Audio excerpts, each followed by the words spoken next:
आपके साथ हमारे खास पेशकश में आपका स्वागत है और आज हम बात करेंगे बढ़ते संक्रमण पर रार और मजबूरी या सियासत।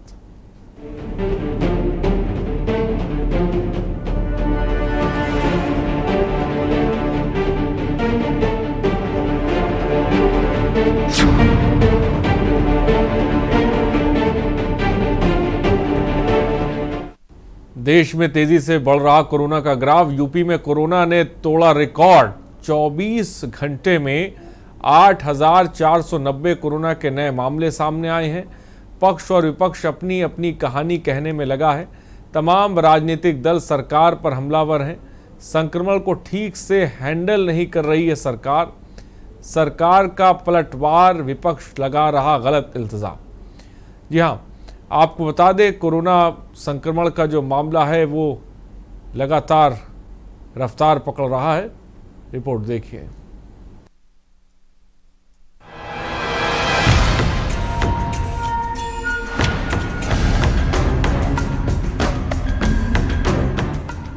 कोरोना का बढ़ता संक्रमण, दिन पर दिन बढ़ते मामले इस बात की ओर इशारा कर रहे हैं कि स्थितियां बिगड़ रही हैं और आगे बहुत भयावह भी हो सकती हैं।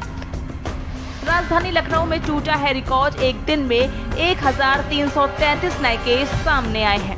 मगर जिस तरह से पक्ष और विपक्ष अपनी अपनी कहानी कहने में लगे हैं वो बेहद दुर्भाग्यपूर्ण है। तमाम राजनीतिक दल सरकार पर हमलावर हैं कि कोविड संक्रमण को ठीक से हैंडल नहीं किया जा रहा है, तो दूसरी तरफ सरकार का कहना है कि वो पूरी कोशिश कर रही है और विपक्ष गलत इल्जाम लगा रहा है। इस पूरी कहानी के बीच कोरोना संक्रमण तेजी के साथ पैर पसार रहा है। मौतों का आंकड़ा चरम पर है। राजधानी लखनऊ में विद्युत शवदाह गृह में लंबी कतारें लगी हैं। यूपी के तमाम शहरों में नाइट कर्फ्यू की घोषणा की जा चुकी है। साथ ही केंद्र की तरफ से अगले 4 हफ्ते बेहद नाजुक बताए गए हैं। स्पेशल डेस्क रिपोर्ट के न्यूज इंडिया।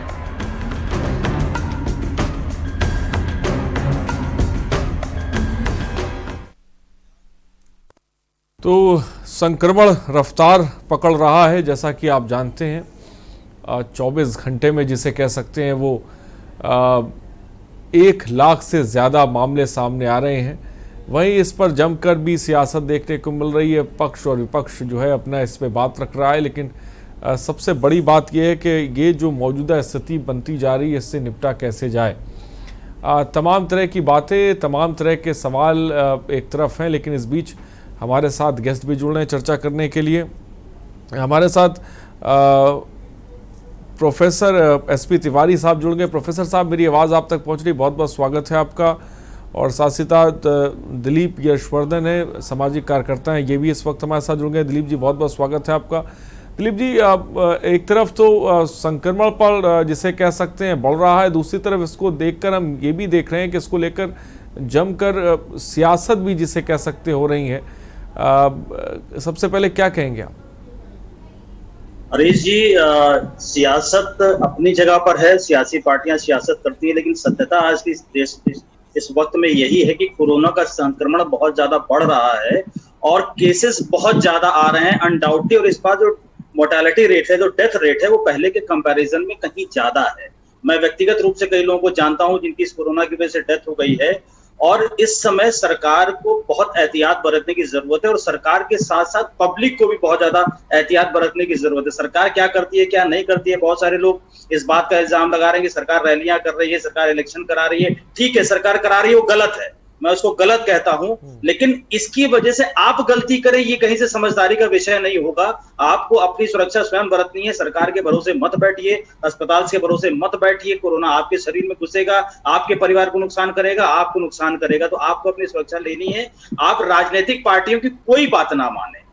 मुझे लगता है कि आज की डेट में लखनऊ में या भारत के अंदर कोई ऐसा परिवार, कोई ऐसा व्यक्ति नहीं होगा जिसके जानने में 2-4 लोग संक्रमणित ना हुए हों।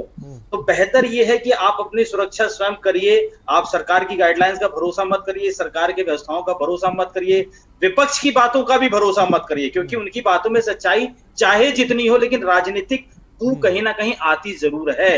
अभी विपक्ष ये भी कह रहा है कि लॉकडाउन कर देना चाहिए। पिछली बार जब सरकार ने लॉकडाउन किया था तो उन्होंने उस पर भी बुराइयां निकाल दी थी। तो राजनीतिक पार्टियों का राजनीति करना धर्म है और वो हर सिचुएशन में राजनीति करेंगे। लेकिन सामाजिक दृष्टि से मैं आपके माध्यम से अपील करना चाहता हूं कि कोरोना का संक्रमण वाकई में बहुत ज्यादा बढ़ा हुआ है।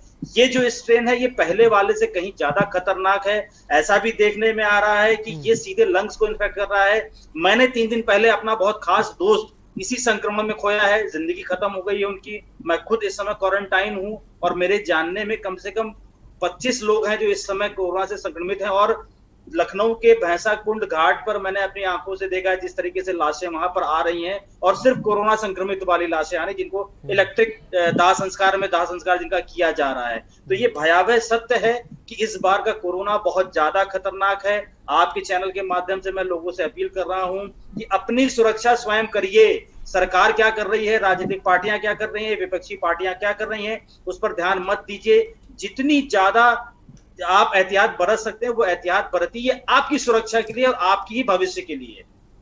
तो बड़ी बात यशवर्धन साहब ने कही है कि सुरक्षा आपको करनी है। तमाम राजनीतिक पार्टियां क्या कर रही हैं इस पर ज़्यादा ध्यान देने की ज़रूरत नहीं है। मैं मानता हूं कि लोगों को बहुत बड़े पैमाने पर ये सवाल रहते हैं कि भाई चुनाव भी कोरोना काल में होता है तो वहाँ पर कोरोना क्यों नहीं होता, वहाँ पर कोरोना की गाइडलाइन क्यों नहीं फॉलो की जाती है। तो ये एक अलग विषय है, लेकिन जान है तो जहान है और हमें अपनी जान की सुरक्षा स्वयं करनी है। हमारे साथ इकोनॉमिस्ट हैं प्रोफेसर साहब AP तिवारी जी। प्रोफेसर साहब, मैं आपसे समझना चाहूँगा मौजूदा हालात जो बनते जा रहे हैं, संक्रमण बढ़ता जा रहा है, कई जगहों पर संपूर्ण लॉकडाउन लग चुका है, कई जगहों पर 2 दिन का लॉकडाउन लग चुका है, यूपी में नाइट लॉकडाउन जो है लग चुका है।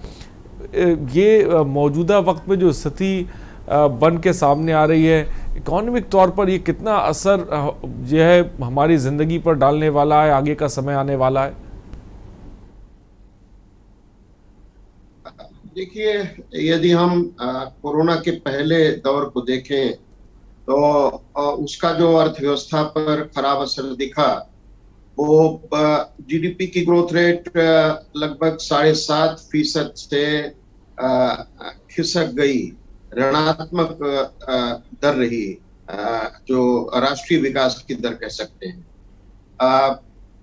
अनुमान तो ये थे कि जो पहली तिमाही होगी अप्रैल मई जून 2021-22 वित्त वर्ष की, उसमें जो राष्ट्रीय आय की वृद्धि दर होगी वो लगभग 34.5% होगी। लेकिन कोरोना के दूसरे कह सकते हैं आघात के चलते अब ये अनुमान आ रहा है कि यह वृद्धि दर घटकर लगभग 32.5% होगी, यानी कुल मिलाकर GDP की ग्रोथ में 2% की कमी आएगी पहली तिमाही में, जो चालू वित्त वर्ष है उसमें। एक और महत्वपूर्ण बात यह है कि ये भी अनुमान लगाया गया था विभिन्न संस्थाओं द्वारा, जो उसमें जो एक मौद्रिक वृद्धि जिसको हम नॉमिनल वृद्धि कहते हैं GDP की, वो मानी गई थी कि लगभग 13.5% होगी चालू वित्त वर्ष में 2021-22 में।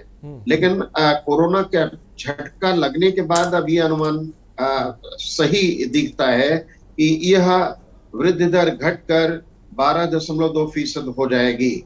तो ये जो अनुमान है विशेष तौर पर दिखा रहे हैं कि कोरोना का खराब असर, उसका आघात अर्थव्यवस्था पर पड़ेगा, अर्थव्यवस्था के विभिन्न क्षेत्रों पर पड़ेगा, जिससे कुल मिलाकर जो हमारी कह सकते हैं ग्रोथ की रफ्तार है वो धीमी पड़ेगी। हालांकि अभी अनुमान, जो हालिया अनुमान अंतर्राष्ट्रीय मुद्रा कोष का आया है, उसमें यह कहा गया है कि चालू वित्त वर्ष में भारत की जो ग्रोथ रेट होगी वो 12.5% होगी। IMF ने अपने अनुमान को संशोधित कर लिया है, पहले उसका अनुमान 11.5% का था।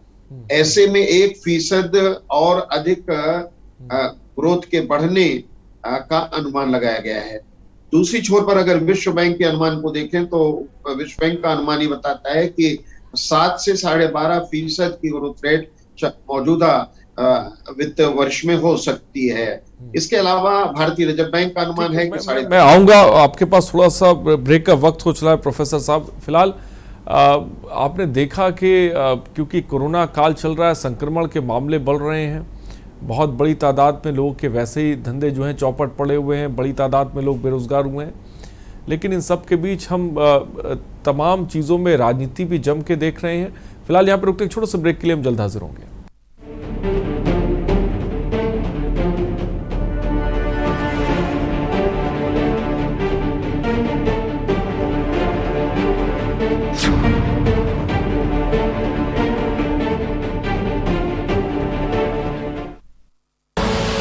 आप देख रहे हैं के न्यूज़, खबरों का सारथी। कोरोना